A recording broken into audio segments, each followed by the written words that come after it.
The State of the Union address provides the President of the United States with an opportunity to propose solutions to the nation's most pressing problems. Unfortunately, President Obama's speech tonight offered everything but a realistic plan for dealing with our nation's greatest challenges, the struggling economy and our $16 trillion national debt. To address our debt crisis, we clearly need to reduce federal spending. After all, the federal government spends $1 trillion more than it takes in every single year. In just a few short weeks, the across-the-board spending cuts President Obama proposed, called sequestration, will take effect automatically.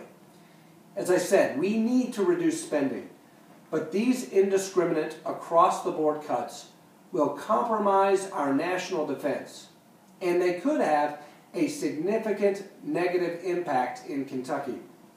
For example, the Bluegrass Army Depot could lose the funding it needs to keep its chemical weapons disposal program on track.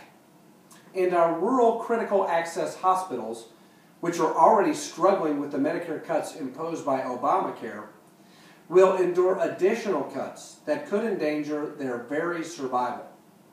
I am working with my House colleagues to find a bipartisan solution that reduces spending in an equal or greater amount of sequestration, but which replaces these indiscriminate cuts with an intelligent setting of priorities. Instead of leading us toward this goal, however, President Obama remains fixated on an endless cycle of job-killing tax hikes. He got his tax increase 2 days before I took office, but he's already back for more.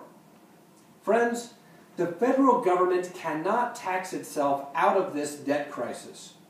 We know from recent experience that tax increases are never dedicated to deficit reduction.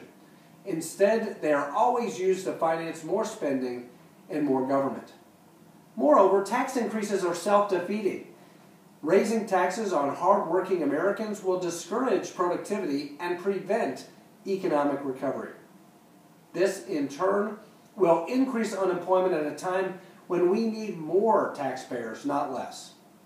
The only way we're going to achieve a sustained recovery that puts the American people back to work is through real spending reform, a sensible ordering of priorities, and tax reform that lowers the burden on hardworking Americans.